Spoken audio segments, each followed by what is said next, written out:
अगर पाकिस्तानी मिल्कियत के पानी का बहाव रोका गया तो उसे जंगी इक़दाम समझा जाएगा। We can use all means of war, including, let me tell you, using a strategy. Pakistan की आर्मी, एयरफोर्स, नेवी इस वक्त मुकम्मल तौर पे तैयार है। अपने कंट्री को रिप्रेजेंट कर रहे हो और उसके बाद आप उनके लिए प्राउड लेके आ रहे हो। ये ऐसी फीलिंग्स है कि बंदा बता नहीं सकता इसको। इंजीनियरिंग का ये ऐसा डिसिप्लिन है जो इंसानों को स्पेस भेजने के लिए खास है।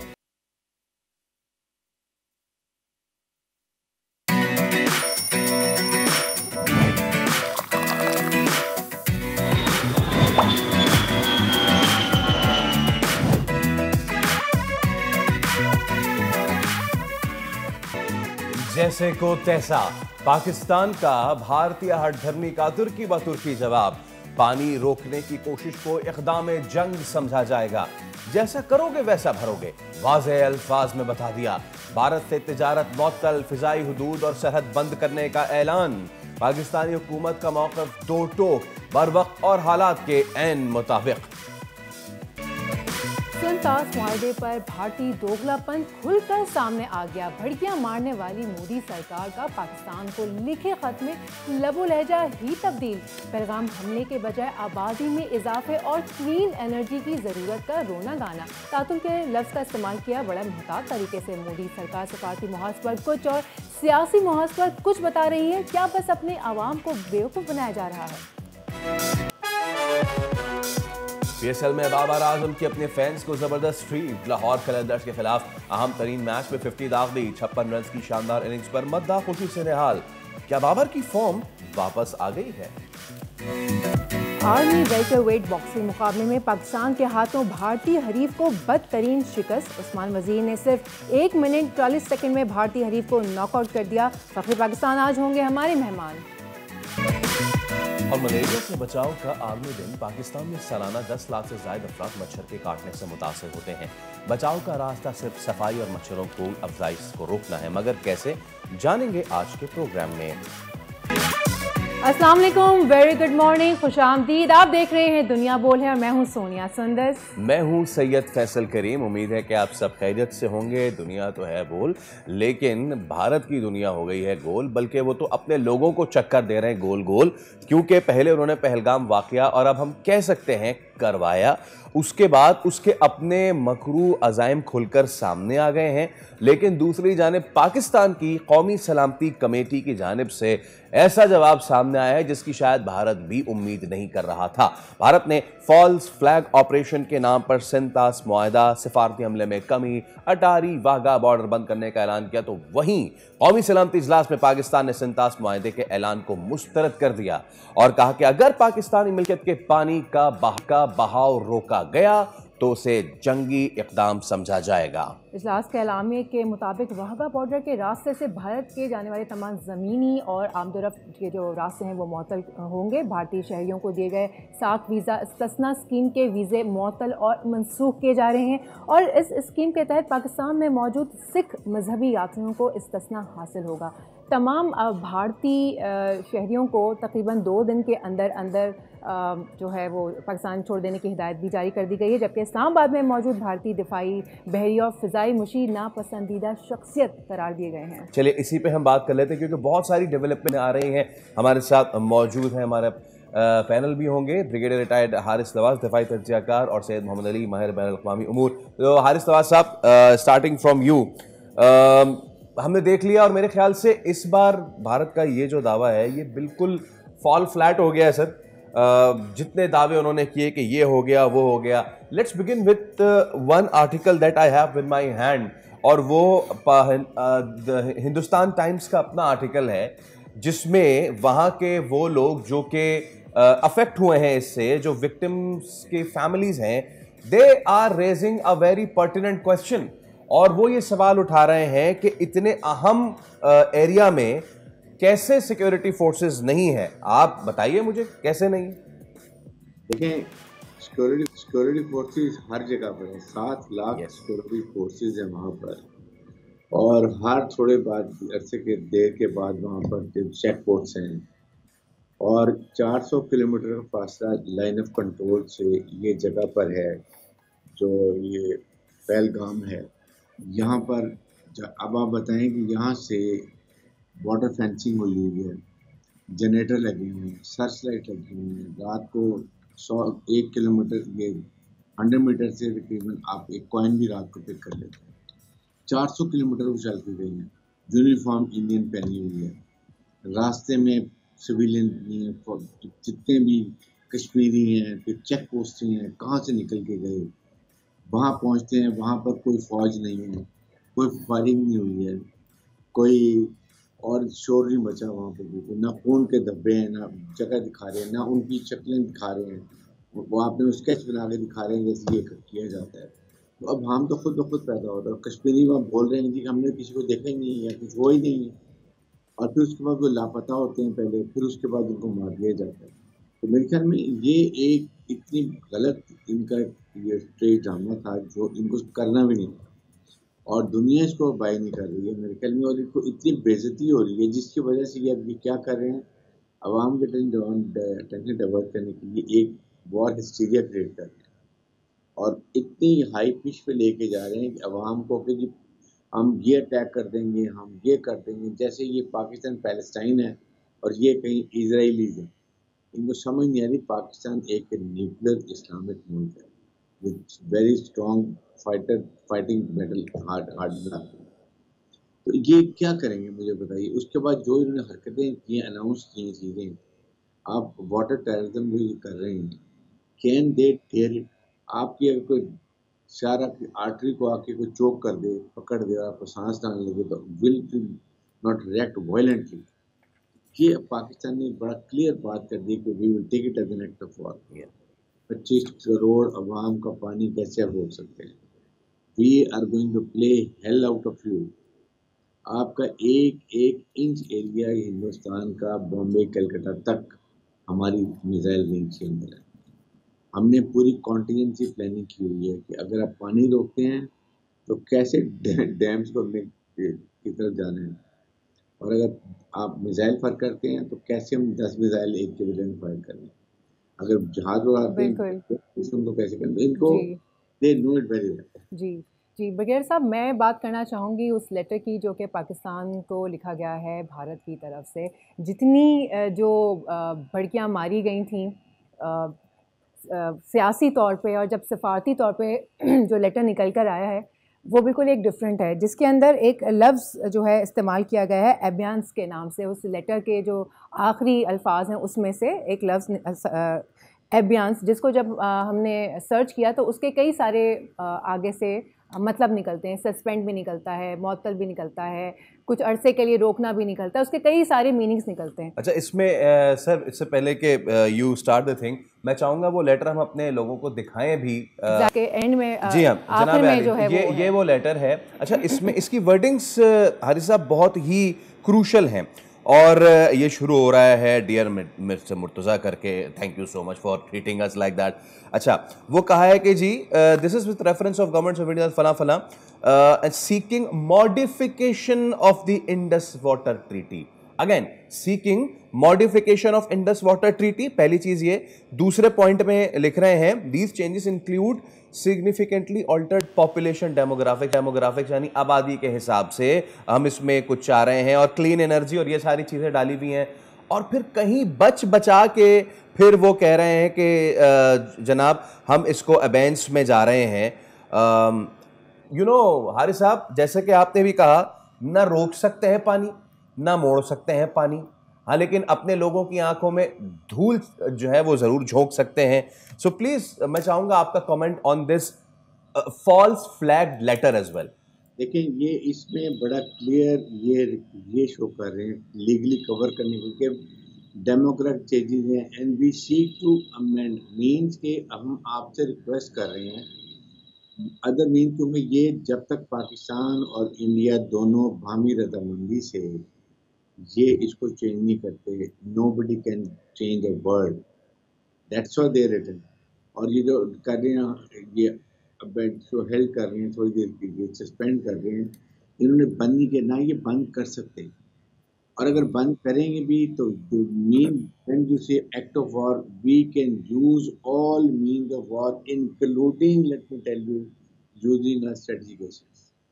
इसलिए कि जब आपकी सर्वाइवल है, when you cross your red line means कि then we don't compromise, then it's survival for Pakistan, people of Pakistan, it's agriculturist country and lower riparians का राइट है, नोबडी कैन। इसलिए मैं ये बात कर रहा हूँ कि ये इंडिया नहीं रोकेगा। ये सिर्फ ये गीदड़ भर्तियाँ अपने अवाम की अटेंशन डाइवर्ट करने के लिए। बिहार का इलेक्शन 6 महीने बाद Exactly. ऐसे ही करते हैं। जब भी इलेक्शन होता है, ये आपने पुलवामा में देखा, 45 फौजी अपना एक प्राइम मिनिस्टर या उनका चीफ ऑफ आर्मी स्टाफ 45 अपने फौजी मरवा देता है सिर्फ इलेक्शन जीतने के लिए। ये इनकी कमिटमेंट है अवाम के साथ। और उसके बाद सर्जिकल स्ट्राइक में जो अपना बुरा हाल जलील होते हैं, वो एक अलग बात है। अभी आए, इस दफ़ा का जो डिसीजन है वो ये है कि घुस के मारेंगे आपको। नंबर 2, ये हमारा बयानिया नहीं है, ये हमारा कौमी अज़्म है पूरी कौम का। ये नहीं छोड़ेंगे तो आगे देखो इसे, because they need to be taught a lesson for their generation to understand. And I think Haris साहब वो सबक शुरू भी हो चुका है।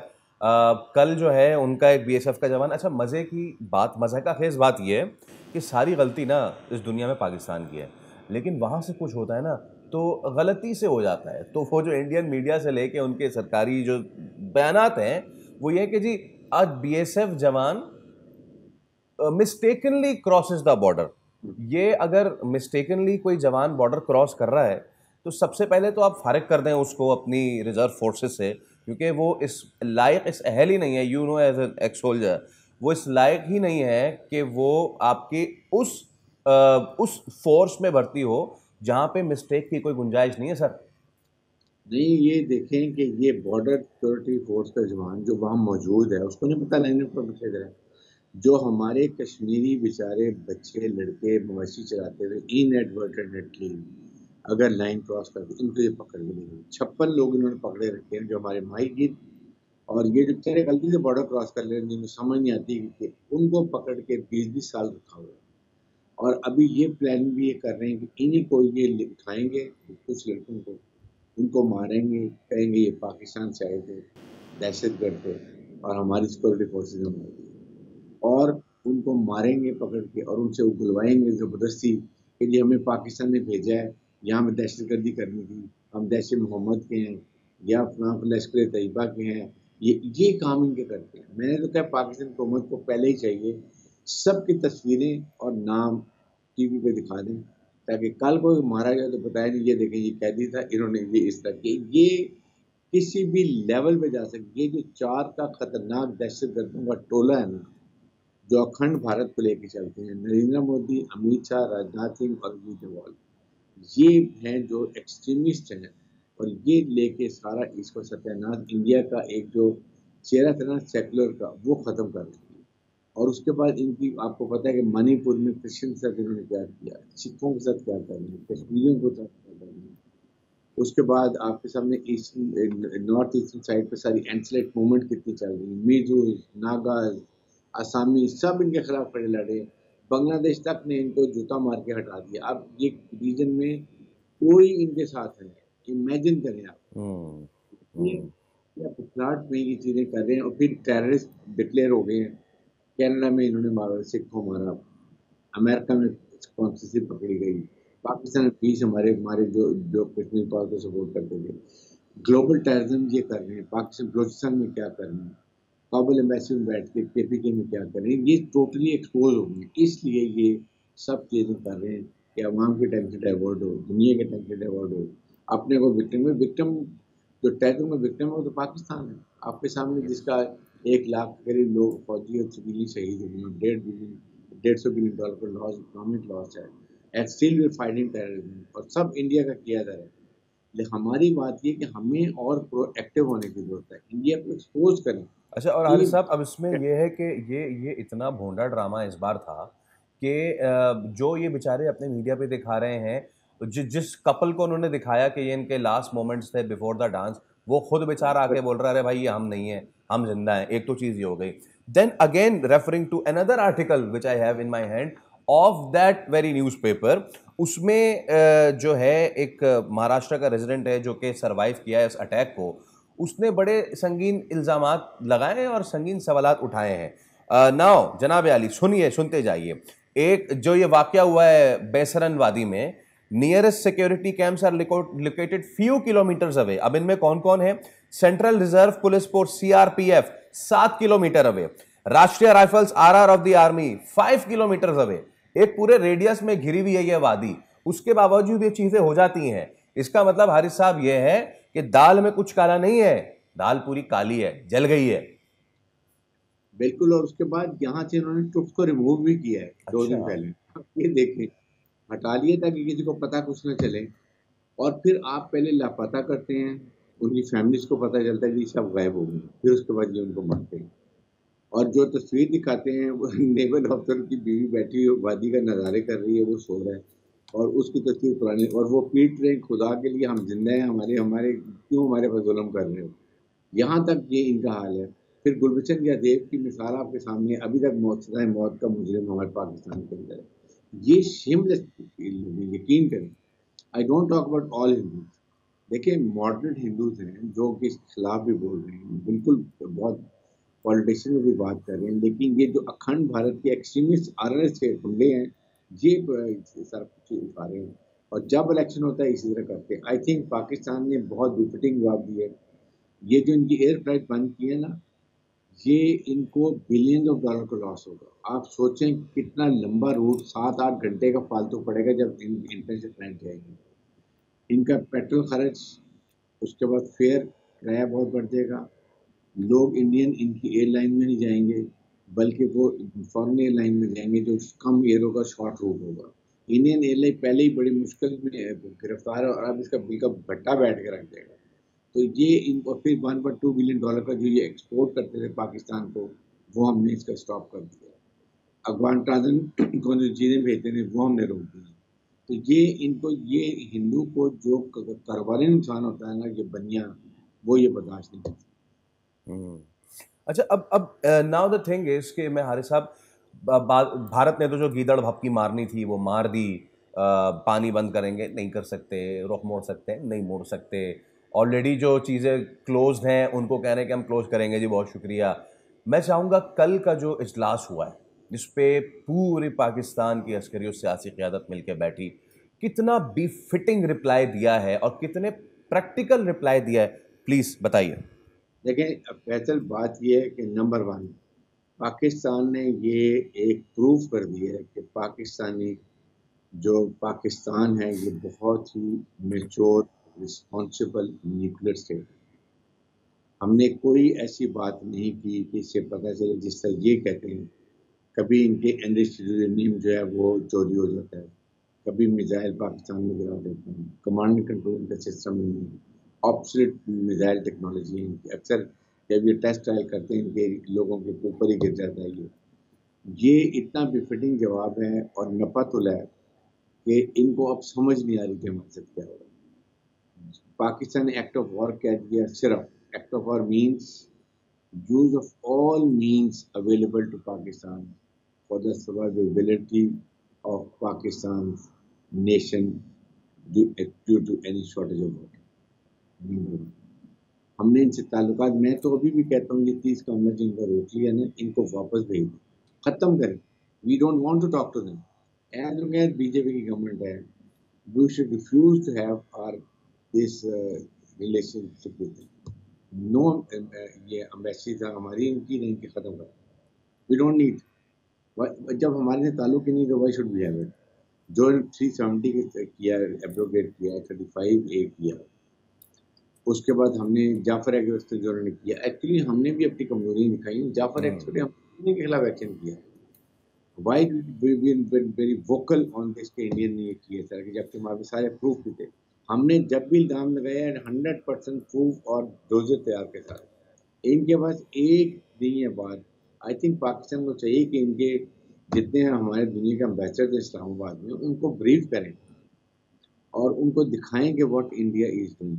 ये क्यों नहीं, जब आप बालाकोट का आए थे, उन्होंने वहाँ हमारे बॉम्ब गिराए थे, तो पाकिस्तान तमाम इंटरनेशनल जर्नलिस्ट को, मीडिया को लेकर गया था DGIS पर। उन्होंने एक एक जगह दिखाई, लेके जाए ना ये वहाँ पहलगाम में ये इंटरनेशनल जर्नलिस्ट को और United nation military observer group जो वहाँ पर है उनको दिखाएं जाके, क्यों नहीं लेके जाते आप बताइए।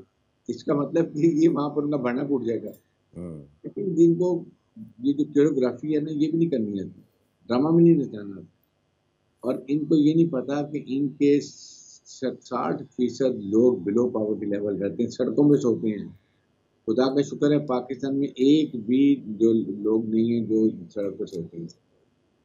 और ये बॉलीवुड नहीं है जहाँ पर आप दिखा देते हैं ये हो रहे हैं, नाच गाने हो रहे हैं, but this is what India. India एक ऐसा चेहरा देखें कैसे लोग सड़कों में सो रहे होते हैं, वहाँ पर पूरी पूरी फैमिली सो रही है सड़कों पर। तो मेरे ख्याल में ये चीज़ें हमें उजागर करने की जरूरत है, और साथ पाकिस्तान को इसको छोड़ना नहीं चाहिए। हम ये होता है कि 2 हफ्ते के बाद सब भूल जाते हैं, हमें इसको फॉलो अप करें।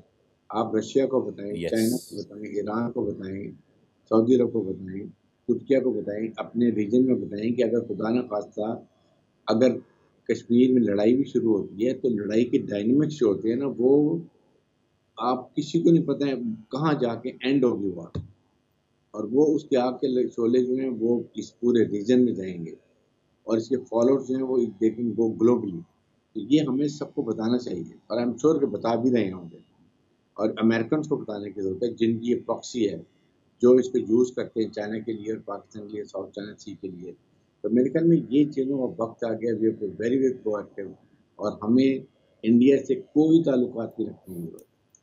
और ये जो हमने बात की है कि हमने आपसे जितने बायलैटरल तय हैं वो भी हम सस्पेंड कर सकते हैं, मीन्स कि अगर हम करते हैं तो फिर जो ये कश्मीर के रेजोल्यूशन है यूनाइटेड नेशन में वो भी अलाइव हो जाता है। अच्छा हारिस साहब, आपने अमेरिका की बात की, मैं चाहूँगा कि हम नाज़रीन को सुनाएं बात जो तर्जुमान महकमा खारजा हैं अमेरिका की, उनसे सवाल हुआ उसमें जो अमेरिकी महकमा खारजा की तर्जुमान है उनसे पूछा गया कि इसके पीछे किसका हाथ है, और नाम लेके पूछा गया तो बड़ा क्लियरली उन्होंने कह दिया कि we are not taking any position on Jammu and Kashmir status right now, which again gives the proof. दोबारा ये मतलब कि ये चीज़ जाहिर हो रही है अमेरिका भी भारत के इस मौक़िफ़ में उनकी तायद नहीं कर रहा है। None other than Syed Mohammad Ali, माहिर बैन अल-अक़वामी उमूर, इस पे बात करने के लिए उससे बेहतर कोई भी नहीं है। हारिस नवाज़ हमारे साथ मौजूद। हारिस साहब आपका बहुत शुक्रिया।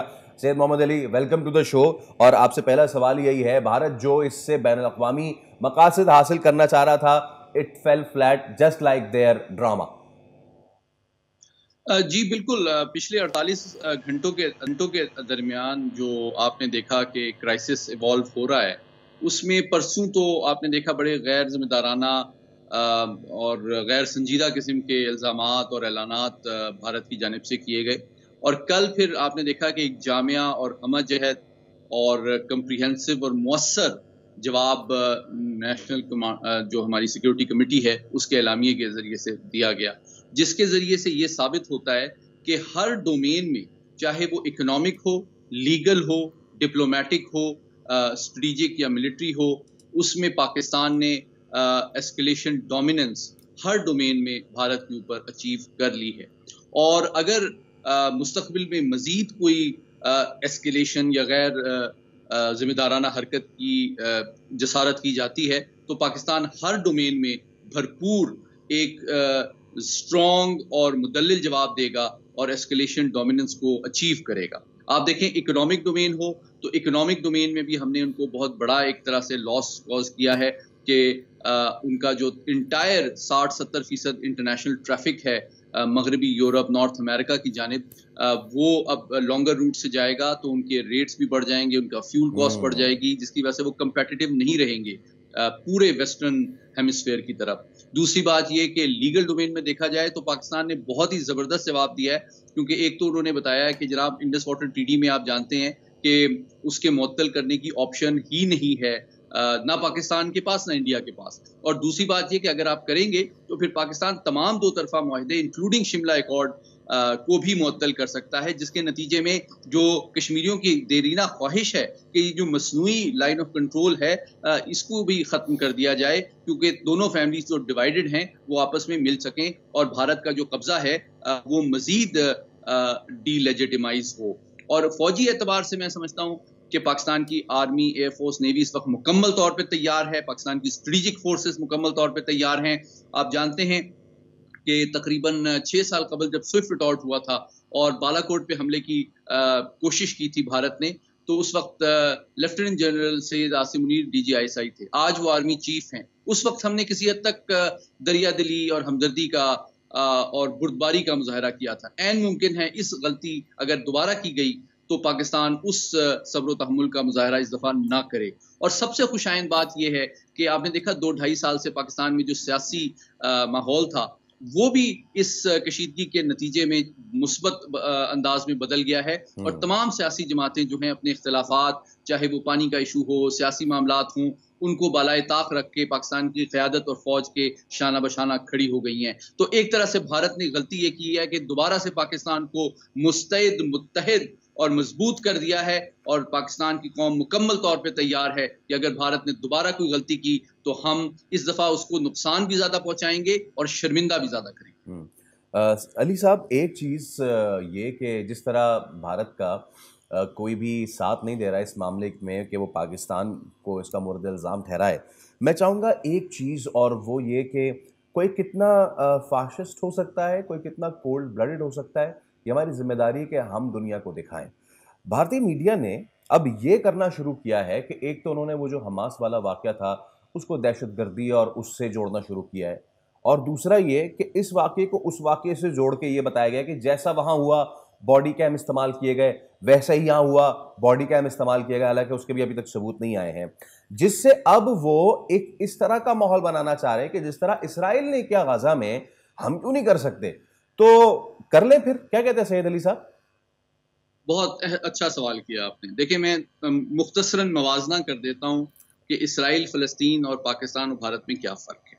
पहली बात तो ये है कि फ़लस्तीन यकीनी तौर पे हमारे जो बहन भाई हैं वो दुनिया की मजलूम तरीन सूरत हाल से गुजर रहे हैं, और हमारी मुकम्मल हमदर्दियाँ उनके साथ हैं। 50,000 से ज़्यादा शहादतें हो चुकी हैं, और उनका सामना एक जारे काबिज़ एटमी ताकत इसराइल से है। लेकिन जब हम कश्मीर से उसका मुआवजा करते हैं तो ये बताना बहुत ज़रूरी है कि पाकिस्तान फ़लस्तीन नहीं है और भारत जो है वो इसराइल नहीं है। पाकिस्तान जो है पूरी आलम इस्लाम की वाहिद मुस्तनद बावकार एटमी ताकत है, और जिसने भारत की पिछले तकरीबन 38 साल में मुताद्दिद कोशिशें पाकिस्तान पे जारियत इम्पोज करने की नाकाम बनाई और हमेशा उसके दांत खट्टे किए। तीसरी बात यह है कि कश्मीर का जो मामला है वो फ़लस्तीनी बहन भाइयों से हमदर्दी के साथ साथ ये बताना बहुत ज़रूरी है कि वो कहीं ज़्यादा हसास मामला है। अगर 50,000 फ़लस्तीनी शहीद हुए हैं फ़लस्तीन में, तो 1 लाख से ज़्यादा फ़लस्तीनी भारतीय अफवाज ने मकबूजा कश्मीर में शहीद किए हैं। बिल्कुल। अगर 1,60,000 फौज है इसराइल की, तो 9 लाख फौज तो सिर्फ कश्मीर में मौजूद है भारत की। एब्सोल्युटली। और उसके बावजूद भी अली साहब, उसके बावजूद भी बिल्कुल ऐसी चीज हो जाती है, उसके ये 3 एटमी ताकतें बैठी हुई हैं जी, और तो ये कितना हसास मामला है। एब्सोल्युटली, मेरे ख्याल से ये कुछ करेंगे नहीं, ऐसे गिदड़ भपकी मार रहे हैं चेक करने के लिए, बट उन्हें अच्छा सा चेक मिल चुका है। रियलिटी चेक की मैं बात कर रहा हूँ, रियलिटी चेक मिल चुका है कि क्या हो सकता है। Thank you so much Syed Mohammad Ali साहब हमारे साथ मौजूद थे। बस हो जाता है एक ब्रेक का, ब्रेक के बाद हाजिर।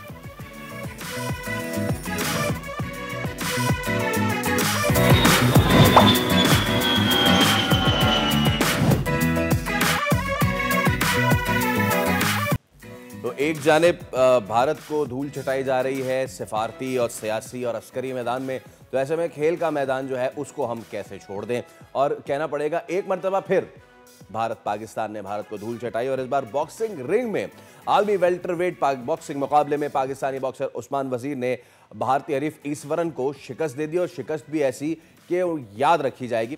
1 मिनट 41 सेकंड के अंदर ही नॉकआउट कर दिया एक ही राउंड में। तो अंदाज़ा हो जाना चाहिए कि क्या ज़बरदस्त पंचेस, क्या ज़बरदस्त जो है वो क्रॉसेस लगे होंगे। देयर यू गो, आपके बिल्कुल सामने है कि जैब्स लग रहे हैं, अपर कट्स लग रहे हैं, बिल्कुल भी उठने का मौका नहीं मिला।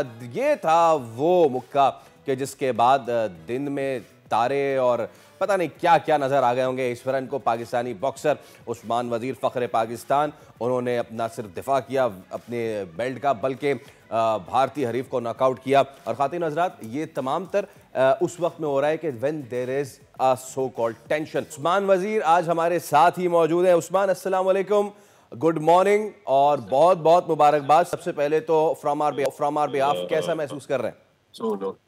अल्हम्दुलिल्लाह सर, आप सबको फौज मुबारक हो, तमाम पाकिस्तान के लोगों को मुबारक हो। So, Usman please talk us through this fight. ये फाइट कैसी रही? कितने, मतलब मैं तो मिनट नहीं, मैं तो सेकंड्स में काउंट करूंगा कि कुछ सेकंड्स में आपने नॉकआउट किया। कैसी रही ये फाइट पूरी? बिल्कुल अल्हम्दुलिल्लाह बहुत अच्छी थी। अच्छा ट्रेनिंग कैंप था, लास्ट 2 मंथ से मैं ट्रेन कर रहा था। और उस पर यह था कि आपको डेफिनेटली जब इंडिया से फाइट होती है तो आप डबल मोटिवेट होते हैं, क्योंकि आपको पता है हमेशा से हमारी एक रही है स्पोर्ट्स के अंदर भी। तो एज अ क्रिकेट में भी होता है, बाकी स्पोर्ट्स में भी होता है, बॉक्सिंग फैंस जितने भी लोग एक्साइटेड थे, तो अल्हम्दुलिल्लाह मेहनत की थी, अल्लाह ताला ने इज्जत दी। एब्सोल्युटली। अच्छा, ज़रा मुझे थोड़ा ये बताइए कि ये फाइट जो है, भारतीय बॉक्सर ये उन्होंने आपको थोड़ा सा भी टफ टाइम दिया या बिल्कुल ही वो रेत की दीवार साबित हुए? देखिए अल्हम्दुलिल्लाह मैंने मेहनत की थी, तो हम हमेशा वही सोच के जाते हैं कि हर फाइट टफ होगी। मगर ये था कि अल्हम्दुलिल्लाह जैसे आपको पता है एक कंडीशन बनी हुई थी, एक प्रेशर भी था मेरे ऊपर, और ऐसे कंडीशन पे हमारी फाइट भी थी। तो बस वो था कि अल्लाह ताला ने इज्जत दी और हमने जो प्लान किया था वो हम प्रॉपरली हम अप्लाई कर सके। जो हमारा एक प्लान था हमारे कोचेस का, हमारी टीम का, अल्हम्दुलिल्लाह हमने फर्स्ट राउंड में से नॉकआउट कर। उस्मान, अपर कट ने फैसला किया या फिर क्रॉस जैब ने फैसला किया? कौन सा वो पंच था जो सबसे ज़्यादा खतरनाक साबित हुआ ईश्वरन के लिए?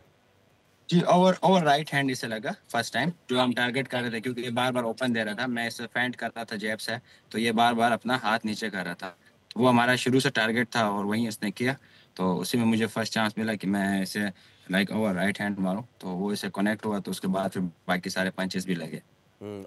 और यही वो पंच था कि जिसके बाद वो उठ नहीं सके ना। हम बार बार वो तस्वीर भी देख रहे हैं जब रेफरी ने आपका हाथ हवा में बुलंद किया, आपकी टीम ने पाकिस्तानी परचम जो है वो आपके पीछे लेके खड़ी हुई थी।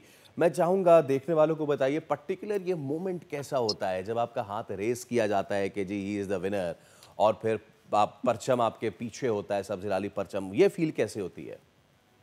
डेफिनेटली ये लाइक ऐसी फीलिंग्स है कि आप एक्सप्रेस नहीं कर सकते अपने वर्ड्स से, और आप अपने कंट्री को रिप्रेजेंट कर रहे हो और उसके बाद आप उनके लिए प्राउड लेके आ रहे हो, तो ये ऐसी फीलिंग्स है कि बंदा बता नहीं सकता इसको। बाकी ये है कि एज मैं लाइक मेरी 15-16 फाइट थी, एज अनडिफीटेड हूँ, 16-0 हूँ। तो मुझे बहुत खुशी है कि मैंने अपनी ज़िंदगी में अपने मुल्क के लिए कुछ किया है। बॉक्सिंग के अंदर मैं नाम रोशन कर रहा हूँ आप सबका, पाकिस्तान का, अपने सूबे का। तो ये मेरे लिए ऐसी फीलिंग्स है कि मैं एक्सप्रेस नहीं कर सकता अपने वर्ड्स से। एब्सोल्युटली। नेक्स्ट फाइट कब है उस्मान, और किसके खिलाफ है, कहाँ है, क्या तैयारियां हैं? बिल्कुल, अभी तो मैं 2 वीक्स है, मैं मेरा रेस्ट है, तो उसके बाद जो हमारी मैनेजमेंट टीम है वो डिसाइड करेगी कि नेक्स्ट मूव क्या है। डेफिनेटली मैं आपको बताया जैसे कि फर्स्ट वर्ल्ड यूथ चैंपियन बना पाकिस्तान की हिस्ट्री का, Asia champion, middle east champion, तो अब मैं 16-0 हूँ, तो नेक्स्ट हम टारगेट करेंगे ओपन वर्ल्ड टाइटल्स की तरफ। तो इंशाल्लाह उसी वही प्लान है, तो इंशाल्लाह देखते हैं कि हम किस तरफ मूव करेंगे। और वापसी कब है आपकी? हम इसलिए पूछ रहे हैं ताकि आपका वेलकम ज़रा ज़बरदस्त से किया जा सके। जरूर 27 को 27 को मेरी वापसी है। मैं कराची एयरपोर्ट आ रहा हूँ, तो इंशाल्लाह बहुत खुशी भी है कि अब हम लाइक इंडिया से मैं जीत के आ रहा हूँ, लोग बहुत खुश हैं। तो एज अ स्पोर्ट्समैन हमेशा मेरा एक मैसेज रहा है पीस का, कि पूरे कंट्री में एक्सपोर्ट्स के ज़रिए पीस फैलता है। तो मगर ये है कि जब दूसरी कंट्रीज नहीं चाहती पीस, तो हम भी नहीं चाहते, हम भी तैयार हैं फिर लड़ने के लिए। और बस यही मेरा मैसेज होता है हमेशा सबके लिए। कल मैंने रिंग से भी मैसेज दिया है कि सब पीस के लिए काम करें। अगर नहीं पीस उनको पसंद नहीं है किसी को भी, तो फिर हम हमारे पास चाय वगैरह, कप ऑफ टी हमारे पास रेडी है, तो हम दोबारा पिला सकते हैं सब। क्या बात है! चाय नहीं, इस बार पाए बनाएंगे, ज़रा ज़्यादा अरसे तक रखेंगे। बट अच्छा चाय हमारी आज फेमस है, तो हम चाय हाँ, जरूर पिलाएंगे सही। अगर और दोबारा उन्हें पीना है तो। एब्सोल्युटली। अच्छा उस्मान, मैं एक चीज़ ये जानना चाहता था, ये जो रीजन है हमारा, माशाल्लाह पाकिस्तान ने तो फिजिकल कॉन्टैक्ट स्पोर्ट जितना है, चाहे बॉक्सिंग है, चाहे मुए थाई है, ब्राज़ीलियन जिu-जित्सु है, सब में हम एक्सेल कर रहे हैं। Then you know comes the other countries, Thailand वगैरह, वहाँ भी बहुत अच्छे फाइटर्स हैं। इंडिया की जब आप बात करते हैं तो वहाँ से बॉक्सर्स इतने ज़्यादा नहीं निकल के आते। तो you know as a champion आप क्या समझते हैं कि क्या इश्यूज़ हैं वहाँ पे? और मैं ये सवाल आपसे ज़रूर पूछना चाहूँगा कि अगर कभी मिला मौका तो कोचिंग करना चाहेंगे उनकी? जरूर देखिए वहाँ पे भी कुछ बॉक्सर्स हैं, मगर वो निकले हुए अमेरिका और उनकी तरफ, तो वो सिर्फ मनी के लिए, पैसों के लिए फाइट खेलते हैं, तो वो उनका इतना इंटरेस्ट नहीं होता। और जैसे कि कुछ उनके अच्छे फाइटर्स हैं वो बस सिर्फ वहाँ पे हैं उस साइड पे, तो बाकी जब उनको आते ही कंट्री के बाद वो आगे नहीं आते इस तरह, लाइक उनके इतने अंदर वो नहीं है, पोटेंशियल नहीं है कि वो आके अपने कंट्री को सर्व करें। तो उनके लिए पैसा ज़्यादा इंपॉर्टेंट होता है। कुछ फाइटर्स उनके बहुत अच्छे हैं, उनको मैंने कॉल आउट भी किया है कि आके मुझसे लड़े। तो मगर ये है कि वो हमेशा उनका फोकस अपने पैसों के ऊपर होता है। हाँ, अगर बाकी मौका मिले तो ज़रूर इंडिया की कोचिंग हम करेंगे, तो मगर ज़रूर जब भी मौका मिले ज़रूर करेंगे। उस्मान, हमेशा से हम पाकिस्तान में ये इस चीज़ का ज़रूर एक चीज़ तस्करा करते हैं कि अदर देन क्रिकेट स्पोर्ट्स जो है उसको हम फोकस नहीं करते। लेटली हम ये देख रहे हैं कि माशाल्लाह स्क्वॉश हो गया, बॉक्सिंग हो गई, उसमें बहुत अच्छा हम कर रहे हैं। तो क्या अब वक्त बदल रहा है और अब पाकिस्तान के दीगर स्पोर्ट्स भी उसी तरह खुल के अब सामने आ रहे हैं? डेफिनेटली हर स्पोर्ट्स के अंदर टैलेंट है। बॉक्सिंग के अंदर मुझसे अच्छे बॉक्सर्स पाकिस्तान में मौजूद है, सिर्फ मसला ये है कि सपोर्ट नहीं है। अगर उनको सपोर्ट हो तो मैं कहता हूँ कि हर फील्ड के अंदर आपको champions, Asian champions, middle east champions, world champions आपको मिलेंगे। सिर्फ ये है कि गवर्नमेंट, प्राइवेट सेक्टर उनको सपोर्ट करे, जिस तरह क्रिकेट को मिल रही है, तो डेफिनेटली बड़े बड़े स्टार्स पैदा होंगे। देखिए हम लोग का मसला ये है कि हमारे किसी और स्पोर्ट्स में आज तक सुपरस्टार पैदा हुआ ही नहीं, तो इसलिए हम लोग आगे नहीं आ रहे। एक दो सुपरस्टार डिफरेंट फील्ड में पैदा होंगे तो डेफिनेटली हमारे हर स्पोर्ट्स टॉप पे आएगी। सर हो गए एक किस्से तो मैं अभी बात कर रहा हूँ। बहुत शुक्रिया उस्मान वजीर, पाकिस्तानी बॉक्सर जिन्होंने इंडिया को चटाई है धूल। शुक्रिया, थैंक यू सो मच। तो जनाब कोई भी मैदान हो, जब भी पाकिस्तान पे इस तरह की हर्जासराई करने की कोशिश की जाती है तो पाकिस्तान कैसे जवाब देता है, उस्मान वजीर ने इसका सही से जवाब दे दिया। अभी हम एक ब्रेक ले रहे हैं, ब्रेक के उस पर हाजिर होंगे तो मजीद अहम सेगमेंट्स, मजीद अहम टॉपिक्स हैं और मजीद अहम गेस्ट हैं हमारे साथ। Stay with us.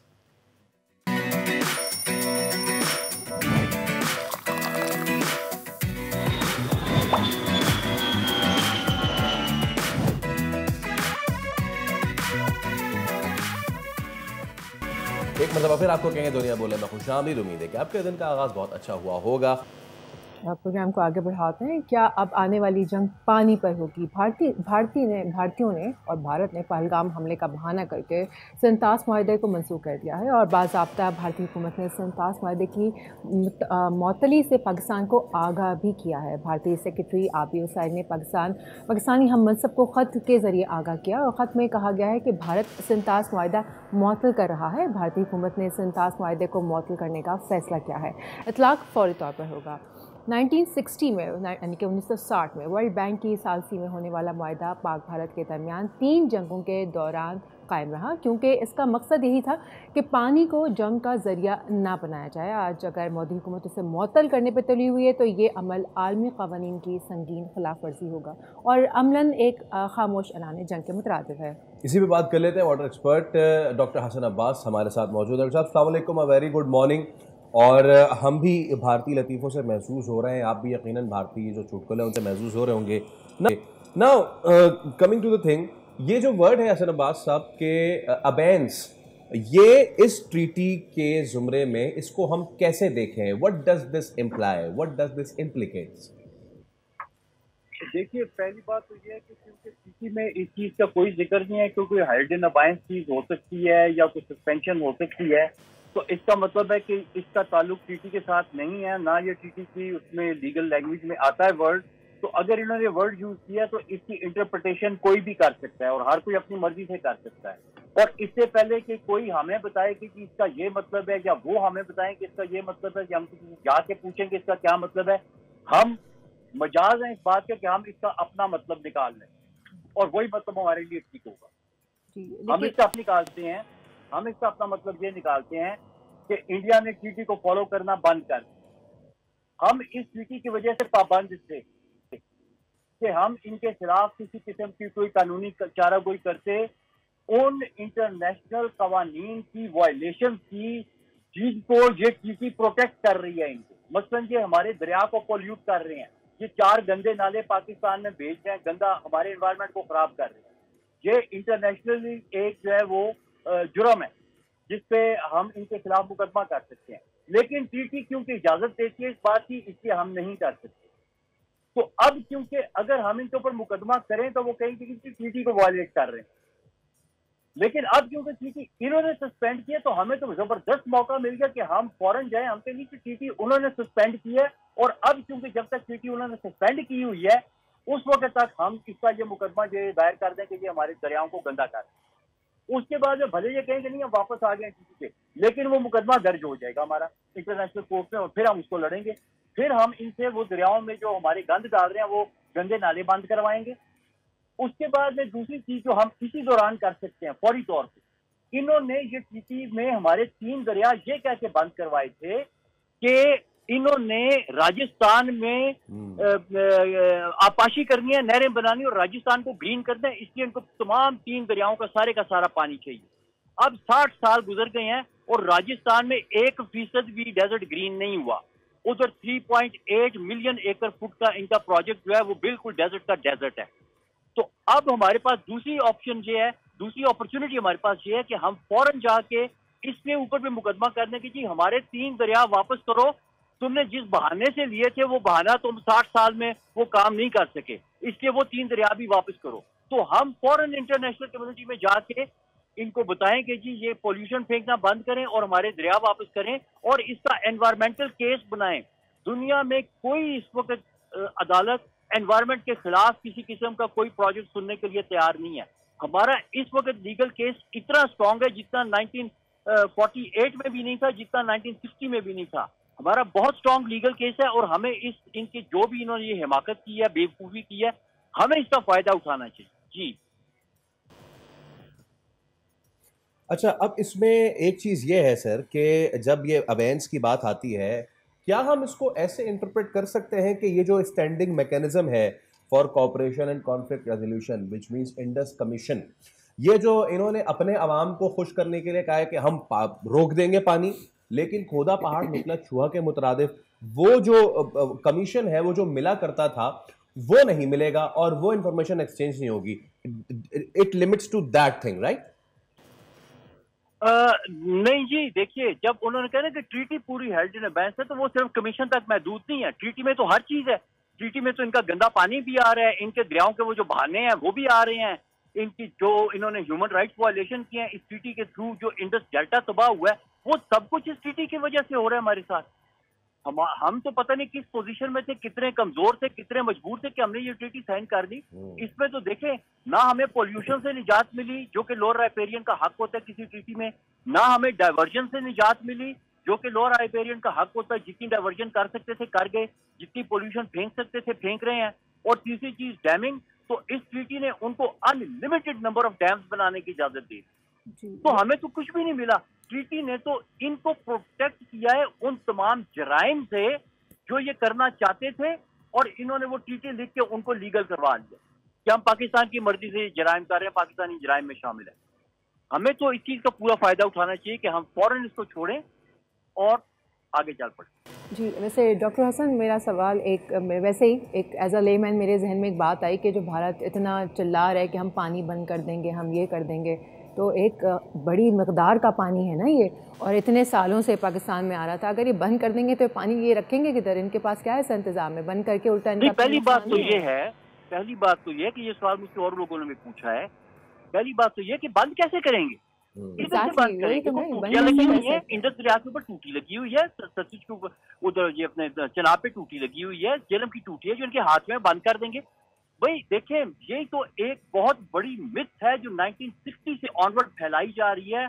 हमें बचपन में स्कूलों से पढ़ाते हुए आए हैं और उधर भी पढ़ाई जा रही है कि इंडिया पाकिस्तान का पानी बंद कर देगा। भाई नहीं कर सकता। जितना वो कर सकते थे मैक्सिमम वो उन्होंने ऑलरेडी कर लिया हुआ। एक कतरा भी वो आपका मजीद नहीं रोक सकते। उनके पास ना कैपेसिटी है ना कैपेबिलिटी है। ना पाकिस्तानियों को इस बात का खौफ करना चाहिए कि अब वो आपका पानी रोक लेंगे, ना इंडियंस को इस बात पे खुश होना चाहिए कि मोदी हमारा पानी रोक लेगा तो हम छांगे मारेंगे। रोक सकते ही नहीं है। जो पानी इस वक्त पाकिस्तान में आ रहा है वो नहीं रोका जा सकता इंडिया की तरफ से। ये देखिए, बात ये है कि हमारे बच्चों को ना तो ज्योग्राफी पढ़ाई गई, ना हिस्ट्री पढ़ाई गई, ना कोई और उनको साइंस पढ़ाई गई।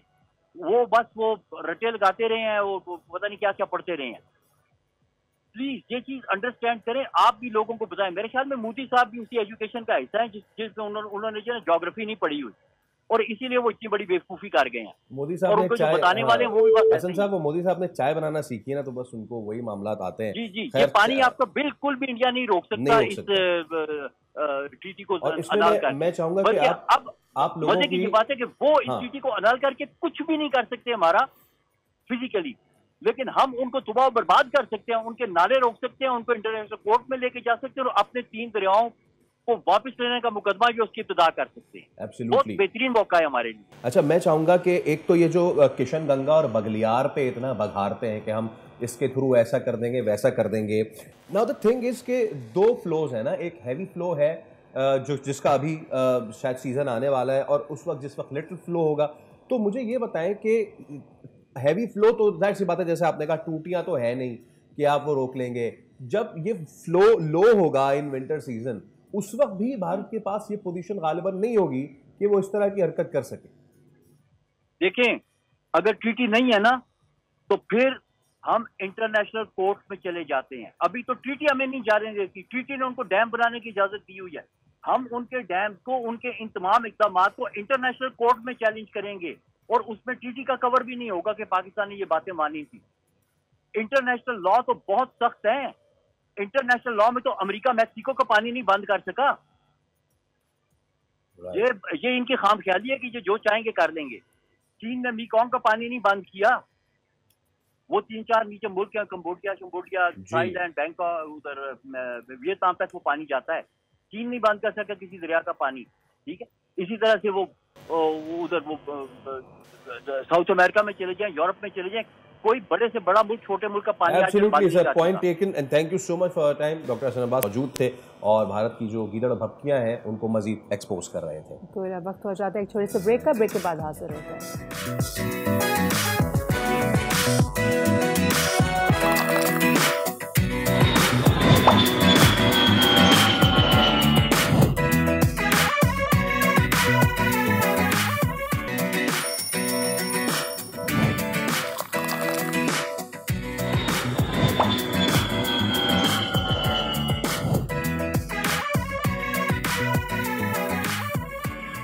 Welcome back. उम्मीद करते हैं आपका दिन अच्छा गुजर रहा होगा। एक और बहुत ही अहम स्टोरी, बहुत ही पॉजिटिव, खलाई मैदान में भी पाकिस्तान अब किसी से पीछे नहीं है। एंड हीरो पाकिस्तानी में आज हम आपकी मुलाकात करवा रहे हैं एक ऐसे शख्स से जिनका नाम है हसन मोहसिन। पहले पाकिस्तानी मर्द खलाबाज ग्रेजुएट हैं। उन्होंने international institute for astronautical sciences से अपनी डिग्री मुकम्मल की। लाहौर से इनका ताल्लुक़ है और जो स्पेस ऑपरेशंस है उन पे वो काम कर रहे हैं। तो हसन हमारे साथ ही मौजूद हैं। हसन को वेलकम करते हैं। अस्सलाम वालेकुम। जी हसन, उम्मीद करते हैं कि आप खैरियत से होंगे, ठीक ठाक होंगे। Hasan, please talk us through the journey. कैसे आप यहाँ तक पहुँचे, कैसे आपका शौक डेवलप हुआ? बिल्कुल। तो बचपन से ही शौक है एस्ट्रोनॉट बनने का। जब मैं लाहौर में भी था, लेकिन उस वक्त मुमकिन नहीं लगता था। तो उसके बाद फिर जो है जब मौका आया यूनिवर्सिटी जाने का, तो मैंने सोचा कि और करीबी क्या फील्ड है, तो उसमें मैंने सोचा एस्ट्रोफिजिक्स पढ़ लेता हूँ। तो अभी फिर मैं कनाडा आया। यहाँ पे मैं अभी यूनिवर्सिटी ऑफ टोरंटो में एस्ट्रोफिजिक्स की अपनी डिग्री ख़त्म कर रहा हूँ। तो यहाँ पे आके फिर मैंने अपने प्रोफेसर्स के साथ रिसर्च की। मैंने यहाँ पे हर दरवाज़ा खटखटाया। मैंने सबसे पूछा कैसे एस्ट्रोनॉट बनने का कोई तरीका है अमेरिकन होए बगैर, क्योंकि हमेशा से यही सोच है ना कि नासा ज्वाइन करने के लिए अमेरिकी पासपोर्ट होना चाहिए। तो यहाँ पे फिर जो है लोगों से बात की, समझा कि नहीं, एक्चुअली अमेरिका में एक ऐसा इंस्टीट्यूट है जिसका आपने नाम लिया, international institute for astronautical science, जिसको मैं IIAS कहता हूँ। तो ऐसा इंस्टीट्यूट है जो नासा का हिस्सा नहीं है, वो ऑफिशियल एस्ट्रोनॉट ट्रेनिंग नहीं, लेकिन वो ऐसे कोर्सेज ऑफर करते हैं जो एस्ट्रोनॉट के मुताबिक जो है ना ट्रेनिंग्स देते हैं। तो जैसे आपको जो है एरोबैटिक फ्लाइट या स्पेस सूट कैसे पहनना है, स्पेस सूट में क्या ऑपरेशंस होंगे, और ये सारी नॉन प्रॉफिट ऑर्गेनाइजेशन है। तो जब मुझे उसका पता चला, तो फिर मैंने जो है जहन बना लिया कि ये तो मैंने करना ही है, चाहे जितना मुश्किल हो एडमिशन। तो फिर पिछले 1 साल में मैंने काफ़ी मेहनत की। मैंने जो है अपना एक पायलट लाइसेंस अभी मैं कर रहा हूँ, तो एयरप्लेन उड़ाना सीखा। फिर मैंने स्कूबा डाइविंग लाइसेंस लिया, फिर स्काई डाइविंग एक्सपीरियंस भी किया। और ये सारी छोटी छोटी चीज़ें एक साथ करते करते जो है ना वो एक्सपीरियंस बिल्ड किया। और मैंने इसी साल के शुरू में अप्लाई किया था IIAS में, और अल्हम्दुलिल्लाह उसमें दाखिला भी हो गया। और 1 हफ्ते के लिए फिर मैं फ्लोरिडा गया था, जहाँ पे मैंने इंटेंसिव वो ट्रेनिंग की। वहाँ पे मैंने स्पेस सूट ऑपरेशन सीखे, एरोबैटिक, वो जो आपने एयर शो में फ्लाइट्स नहीं देखी जो लूप्स कर रहे होते हैं, जेट ट्रिक्स, तो वो भी हमने सीखी। हाइपॉक्सिया ट्रेनिंग का मतलब है कि जब आपके इनफ ऑक्सीजन ना हो तो आप थोड़ा सा कोऑर्डिनेशन, कलर, सारा आपको थोड़ा मसला होना शुरू है, तो वो उसकी ट्रेनिंग। और जो है हमने सिमुलेटर्स भी किए कि स्पेस फ्लाइट के सिमुलेटर। तो सारा कुछ जो है काफ़ी टाइम लगा, लेकिन जो है कोशिश तो ये है कि पाकिस्तान का पहला मर्द एस्ट्रोनॉट बनूं। तो बहुत अच्छी बात है। हसन, एक बेसिक सा सवाल मैं करना चाहूँगी, जो इस वक्त काफ़ी सारे वो बच्चे बच्चियाँ जिनके जहनों में ये बात होगी कि हसन यहाँ तक पहुँच तो गए, इन्होंने पहले ऐसा क्या पढ़ाई की होगी कि जिसमें वो यहाँ तक पहुँचे। जैसे कि हसन का सफ़र पाकिस्तान तक पढ़ाई में, एजुकेशन में कहाँ तक रहा कि जिसके बाद आप वहाँ तक अप्रोच कर सके अमेरिका में यूनिवर्सिटी के लिए? अच्छा, वैसे मेरा पाकिस्तान में जो है टाइम बहुत ज़्यादा नहीं था। मैं पाकिस्तान में सिर्फ कोई 6-7 साल की उम्र तक था। फिर मैं सऊदी अरेबिया में मेरी ज़्यादातर स्कूलिंग हुई है। ओके। अभी जो है फिर नॉर्मली स्कूलिंग कोई ख़ास मैंने आईबी या कोई अमेरिकन सिस्टम नहीं किया ख़ास, लेकिन वहाँ पे मेरी हाई स्कूल मैंने ग्रेजुएशन की और फिर मैं यूनिवर्सिटी टोरंटो एस्ट्रोफिज़िक्स पढ़ा है। मेरा पाथ एस्ट्रोफिज़िक्स था।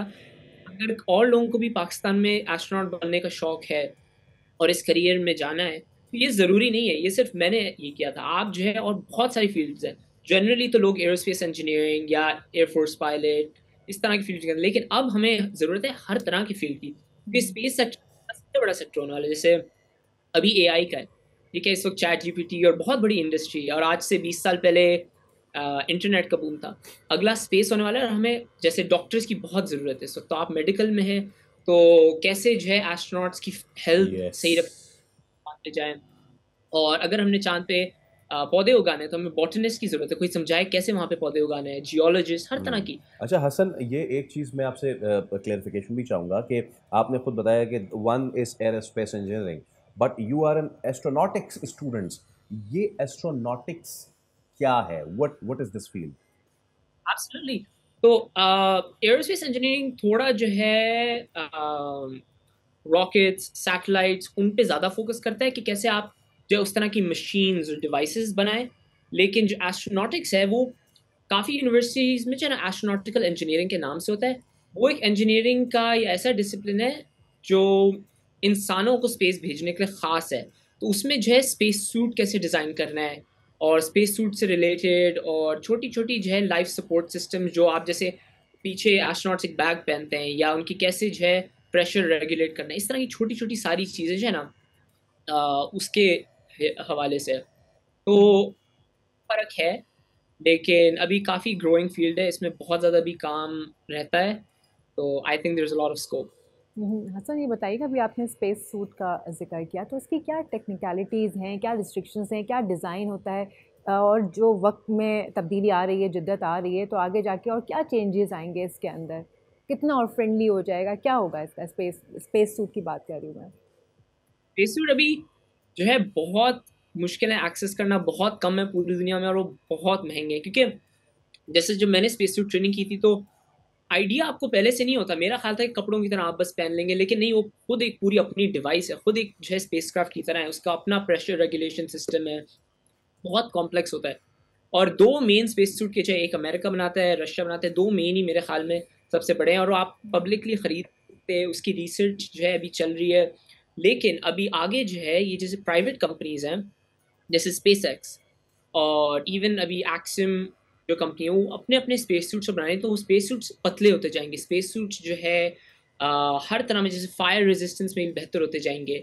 और तो पहले जो नासा के स्पेस सूट्स होते थे, वो पीछे एक बहुत बड़ा बैकपैक पहनते थे, उसमें सारा आप ऑक्सीजन और कार्बन डाइऑक्साइड को रिसाइकल। जी, और हसन, हम ये भी देखा करते हैं, जो भी वीडियोस हम तक आती हैं, सोशल मीडिया पे सर्कुलेट करती हैं, कि वो चल भी नहीं पा रहे होते हैं उस स्पेस सूट को पहन के, वो अजीब स्टिफ से होते हैं, बहुत स्लो मूवमेंट हो रही होती है, या स्टिफ होते हैं वो, या वो ऊपर होते हैं, तब इस वजह से उनकी बॉडी लैंग्वेज होती है। और ये जो स्पेस सूट है, ये आगे जाके और मज़ीद फ्रेंडली हो जाएंगे, जैसे आपने कहा कि वो फायर से बचाव का काम करेंगे, और इसमें और क्या क्या जिद्दत आती जाएगी? बिल्कुल सही बात है, ये वाकई में मुझे भी फील हुआ जब मैंने स्पेस सूट पहली दफ़ा पहना।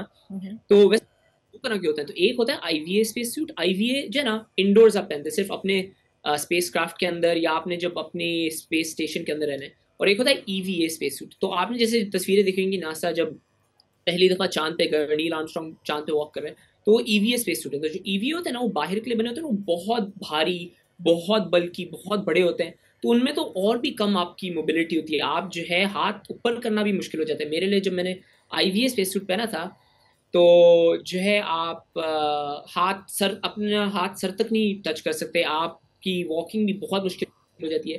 तो ये तो डेफिनेटली इंप्रूव होगा। ये तो हम जो है मोबिलिटी पे काम कर रहे हैं ताकि आप फ्लेक्सिबल हो सकें। तो आपने जैसे आप स्पेस स्टेशन पे हैं, और आपको कोई स्क्रू ड्राइवर यूज़ करना है, तो बहुत मुश्किल हो जाता है कि आप छोटी छोटी कंट्रोल्स करें हाथों से।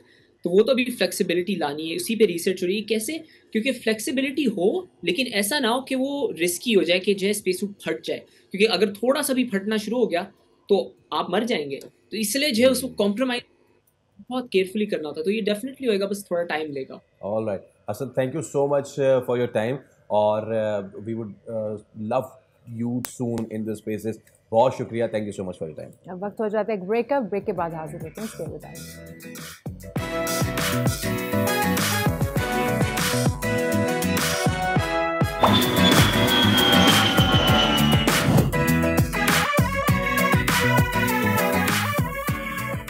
Welcome back everyone. अब वक्त हुआ जाता है वेदर अपडेट्स का। शहर कायद में हीट वेव के बाद आज से गर्मी की शिद्दत में कमी का इम्कान है।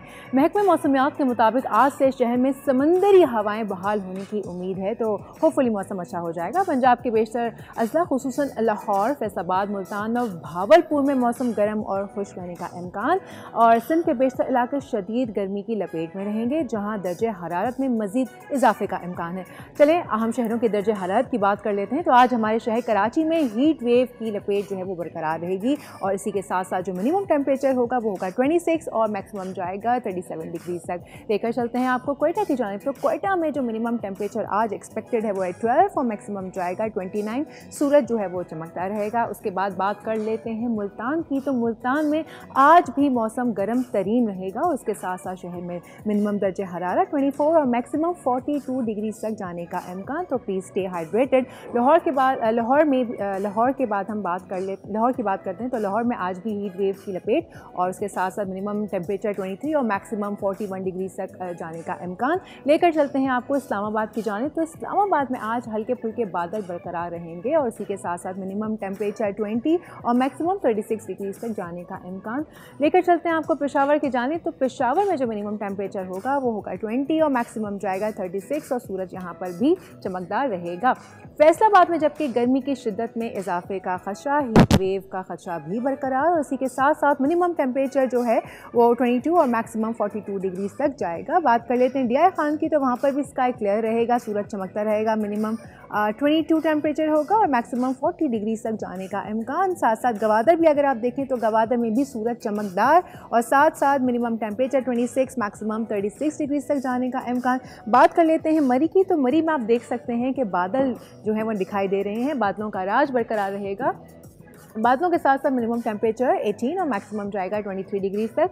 मुजफ्फराबाद में भी मौसम खुशगवार रहने का इम्कान, मिनिमम टेम्परेचर 17 और मैक्सिमम 31 डिग्री तक जाने का इम्कान। कालाम की बात करें तो वहाँ पर पार्टली क्लाउडी रहेगा, यानी कि बादलों का राज आता जाता रहेगा। -2 मिनिमम और जो मैक्सिमम है वो 6 हो जाएगा। और इसके साथ बात करते हैं स्कर्दू। तो स्कर्दू में भी मौसम खुशगवार ही रहेगा, बादल आते जाते रहेंगे। मिनिमम टेम्परेचर 1 और मैक्सिमम 10 डिग्री तक जाने का इम्कान। सो ये था मुल्क का ओवरऑल माहौल वेदर के हवाले से। मौसम जो है वो ये रहेगा।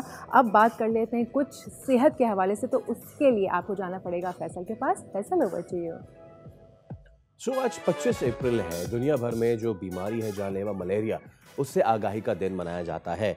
एक साल पहले आलमी इदारा सेहत ने खबरदार किया था कि दुनिया के 2 ममालिक, उनमें शदीद मौसमियाती तब्दीलियाँ और गंदगी की वजह से मलेरिया का फैलाव बहुत बढ़ जाएगा। और इन 2 ममालिक में एक मलावी और दूसरा गैस व्हाट, पाकिस्तान।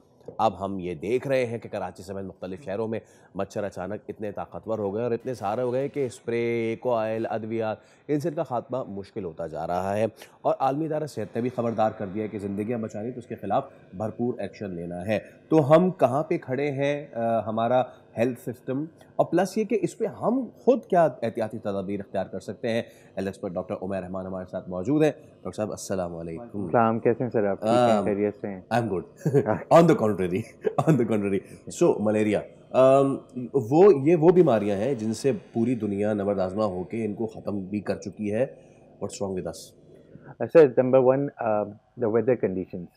जिस वेदर कंडीशन में पाकिस्तान, अफ्रीका, नैरोबिया ये मौजूद हैं, इन कंडीशंस में ये मच्छर का जन्म लेना बनता है। ये इसको एक फेवरेबल कंडीशन है। आप देखें पाकिस्तान में मलेरिया सर्दियों में नहीं मिलेगा आपको। विंटर्स में अक्टूबर, नवंबर, दिसंबर, जनवरी में आपको इसकी तादाद केसेस की बहुत कम मिलती है, ना होने के बराबर मिलती है। बट ऑब्वियसली जून, जुलाई, मार्च, अप्रैल, मई, जून, जुलाई, अगस्त, सितंबर, अक्टूबर, ये वो मंथ्स हैं जो एक फेवरेबल कंडीशन है, फेवरेबल सीज़न है for the anopheles mosquito to grow. तो ये एक बहुत बड़ी एक वजह है कि पाकिस्तान में मलेरिया अभी तक रेडिकेट क्यों नहीं हुआ। नंबर 2, हमारे पास पाकिस्तान में पता तो है बीमारी का, उसकी प्रिवेंशन नहीं है।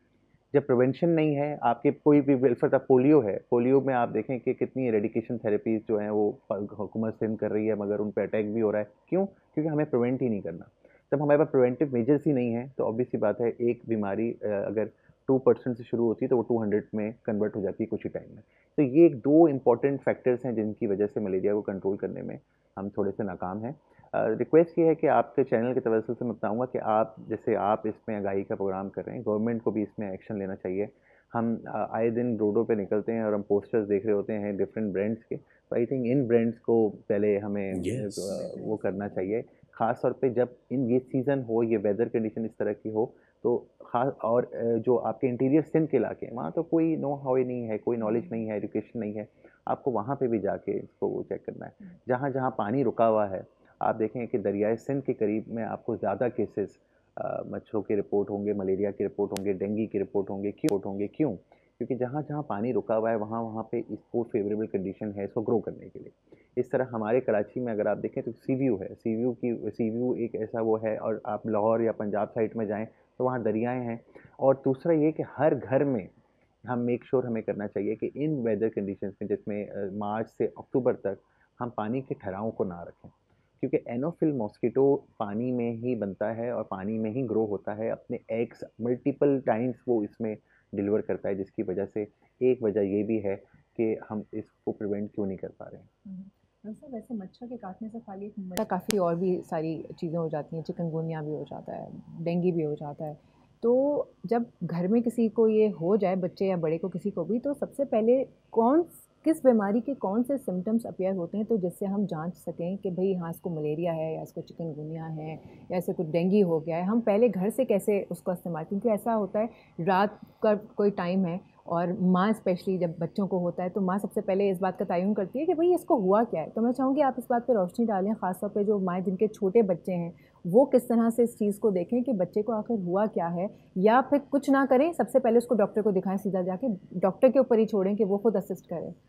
आपको बैंक में अकाउंट खुलवाना होता है, आप घर में डिसाइड नहीं करते कि अकाउंट कैसे खुलेगा, सेविंग खुलेगा, करंट खुलेगा, आप बैंक जाते हैं, बैंक मैनेजर से पूछते हैं। माँ को ये डिसाइड करने की ज़रूरत ही नहीं है कि ये इसको क्या हुआ है, यूजुअली क्या हमारे घरों में यही होता है। गलत है ना। देखें, ये गलत एक स्टेप है कि आप खुद ही जो है ना अपनी सेल्फ डायग्नोसिस कर रहे हैं। जहाँ तक आपका क्वेश्चन रहा सोनिया, मैं इस पे आपको ये बताऊँ कि ऑल्दो डेंगू हो, चिकनगुनिया हो, मलेरिया हो, काफ़ी सिम्टम्स इनके जो है ना वो साथ में सेम ही मिलते है हैं। ऑलमोस्ट। हम इसको आइडेंटिफाई करते हैं using the blood test.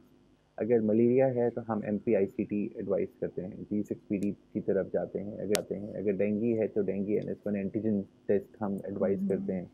Chikungunya है तो हम जॉइंट पेन से पेशेंट को देख रहे होते हैं, उसकी पेन जॉइंट्स को एग्जामिनेशन करते हैं, उसकी मसल्स को एग्जामिनेशन करते हैं, और फिर एक कंक्लूजन पे जाके हम पहुंचते हैं कि yes now we have concluded that this patient is suffering from this particular condition. तो ये एक मरला है जो आप हॉस्पिटल जाने के बाद ही पूरा कर सकते हैं। जहाँ तक आपका सवाल रहा, अगर तमाम वालिदैन जो ये देख रहे हैं, मैं उनसे यही कहूँगा कि अगर आपके बच्चे को बुखार 2 दिन से ज़्यादा हो, 103 और 104 तक की हद क्रॉस कर जाए, जिस्म शदीद दर्द कर रहा हो, पसीने छूट रहे हों, पेशेंट हड्डियों में दर्द, सर में दर्द की शिकायत कर रहा हो, आप उसको घर पे रख के टेस्ट ना करें। आप डिसाइड ना करें कि बच्चे बड़े दोनों में ही, बिल्कुल दोनों में। अब बड़े जो हैं उनकी वाइफ से रिक्वेस्ट करूंगा, और वाइफ के लिए हस्बैंड से रिक्वेस्ट करूंगा, और बच्चे जो हैं उनके वालिदैन से रिक्वेस्ट करूंगा कि आप खुद फैसला ना करें, अपने करीबी अस्पताल जाएं। सोनिया, आप आई थिंक एक ज़माना था जब हम ये कह सकते थे कि इनका इलाज मुमकिन नहीं है। अब तो इतना हम आगे जा चुके हैं अल्हम्दुलिल्लाह। हमारे पास ये जो आप टेस्ट की बात कर रही हैं, 300 रुपये में ये टेस्ट हो जाता है, प्राइवेट में भी 300 रुपये में हो जाता है, एक नॉर्मल अस्पताल में। गवर्नमेंट में ये टेस्ट फ्री ऑफ कॉस्ट होता है।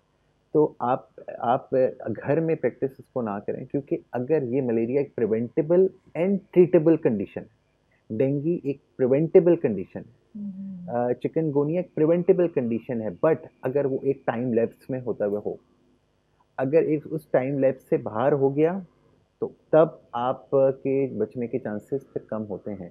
यूजली जो डेथ आप इंटीरियर में देखते हैं, आपको पता है लास्ट ईयर इंटीरियर सिंध में मलेरिया से जान लेने वाले लोगों की तादाद में मोस्ट प्रोबेबली आई थिंक 2500 से भी ज़्यादा थी। 2500 लोगों से भी ज़्यादा थी। क्यों? क्योंकि they just wait and watch. Paracetamol खिला के वो बुखार को तो उतार लेते हैं, मगर उनका जो वो मॉस्किटो का पैरासाइटिक इन्फेक्शन है वो बढ़ता ही जा रहा होता है। नंबर एक इम्पॉर्टेंट बात जो बहुत मैंने अपनी क्लिनिकल प्रैक्टिस में सोनिया नोट किया है वो ये है कि लोग खुद ही जज कर लेते हैं। आप किसी क्लिनिक में डॉक्टर के पास गए, डॉक्टर ने बोला इनको मलेरिया है लग रहा है या मुझे डेंगू लग रहा है, अब वो फार्मेसी जाएंगे और डायरेक्ट फार्मासिस्ट जाके बोलेंगे कि मुझे मलेरिया वाली दवा दे दो और खुद ही खा लेंगे। तो बहुत डेंजरस है। लेकिन बहुत डेंजरस, ऐसा बहुत कॉमन होता है, मैंने देखा है। और फार्मेसीज जो हैं वो देती हैं क्योंकि उनके पास फार्मासिस्ट बैठा हुआ ही नहीं है। फार्मासिस्ट कितनी फार्मेसीज में फार्मासिस्ट बैठा हुआ है, ऐसा मैंने तो नहीं देखा, मैंने बहुत कम उसमें देखा। और कोई हॉस्पिटल के अंदर जो फार्मेसीज हैं उनके अंदर तो बैठा हुआ देखा मैंने, कोई आम फार्मेसीज में तो मैंने नहीं देखा। उसमें लैब कोट उड़ा के एक बंदे को बिठा देते हैं। यस और वो फार्मासिस्ट है। और सर यही एक वजह है कि जिसकी वजह से ये वो आपने कहा जो पहला सवाल था ना कि क्यों ये नहीं कंट्रोल हो रहा, अब ये जब हम end of the day topic पे हम जब जाएंगे, हमारा टाइम खत्म हो रहा होगा, तो आप नोट करेंगे सारी जो हम बातें कर रहे हैं ये सब वजूहात को आप कंबाइन करें और यही एक वजह है कि Pakistan is failed to control malaria, dengue, chikungunya and polio. ये एक मेजर इसकी वजह है। आज का दिन जो है वो ऑब्वियसली वर्ल्ड मलेरिया डे है, हमारी आगाही का दिन है। मैं सबसे रिक्वेस्ट करूँगा कि आप इस सीज़न में मॉस्किटो रिपेलेंट का यूज़ करें। अगर आप ख़ास तौर पे वो लोग जो बेचारे गार्ड्स हैं या वो लोग जो अपने घर से दूर हैं और कहीं बाहर सोते हैं, तो वो मॉस्किटो नेट का भी यूज़ करें। मॉस्किटो नेट्स कोई बहुत एक्सपेंसिव वो नहीं है, 500-600 रुपये में आपको नेट्स आसानी से मिल जाते हैं, आप उसका यूज़ करें और पानी को खड़े ना रहने दें। कपड़े भी कवर्ड पहने ना, ऑब्वियसली जब आप शाम में ज़्यादा मॉस्किटो जो है वो ज़्यादा वो होता है, जैसी गर्मी की शिद्दत कम होती है तो फिर ये एक्टिव होना शुरू हो जाता है। गर्मी में ये बॉन्ड होता है, इसके अंडे मल्टीप्लाई करते हैं, ये ब्रीड करता है, और जैसी गर्मी की शिद्दत कम होती है फिर ये अपनी एक्टिविटी जो है ना वो एक्टिव फॉर्म में आ जाता है। ये अच्छा मशवरा दिया कि वो तमाम तर लोग जो शाम के औकात में काम करते हैं या फिर वो पार्क जाते हैं फॉर एनी सीजन, तो फिर वो इस चीज़ का ध्यान ज़रूर रखें। Doctor ma'am, thank you so much for your time. Once again it's a pleasure hosting you. तो जनाब आज के शो से आप दीजिए इजाज़त। बिल्कुल, अब मंडे को होगी आप लोगों से मुलाकात। अपना रखिए बहुत ढेर सारा ख्याल, स्टे पॉजिटिव, स्टे हाइड्रेटेड। अल्लाह हाफ़िज़।